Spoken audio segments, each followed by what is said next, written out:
يوم تلقاه إما تكريم ولا إهانة.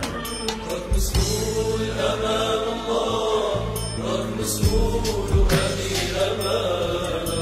راك مسؤول يوم تلقاه إما تكريم ولا إهانة. يقول لهم السلطات يعاونونا ما نعاونوا بأمه. نعاونوا بو نخلص سبيطار. باباك مريض ما ينجمش يخدم. ما ينجمش يخدم. ما عندكمش حتى خلصه ولا استفدتوا؟ عندها خلصه تاع 300 خلصها. 300 هذا ما كان. ما تعيشنيش حتى انا بطال، انا ما تعيشنيش 300 اللي براسي. سمعتني؟ اش خاصكم دابا؟ خاصك ثاني الوالدات تاعك ندبروا لها ان شاء الله كونطرا ولا باش تعاون باباك. ها؟ وانت درست التكوين المهني؟ درست وما لقيتش وين نخدم. ما لقيتش وين تخدم ان شاء الله. ان شاء الله حنايا هذا الميساج تاعكم نوصلوه وان شاء الله يا ربي يفتح عليكم ان شاء الله. امين. صحيح خويا؟ صح. يوم تلقاه إما تكريم ولا إهانة.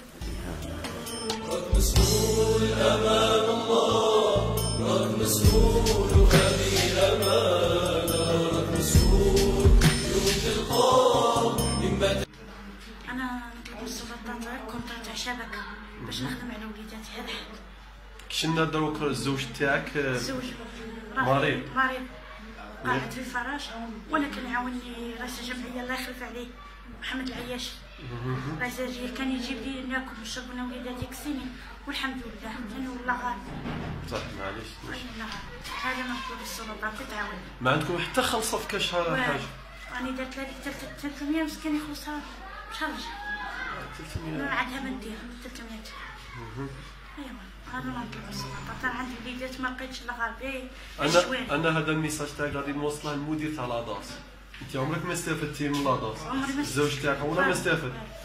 راك تشوف المدير تاع لاضاس عاون. انا في 2019 رايحين ليها غاش مازالها فقير. شكرا.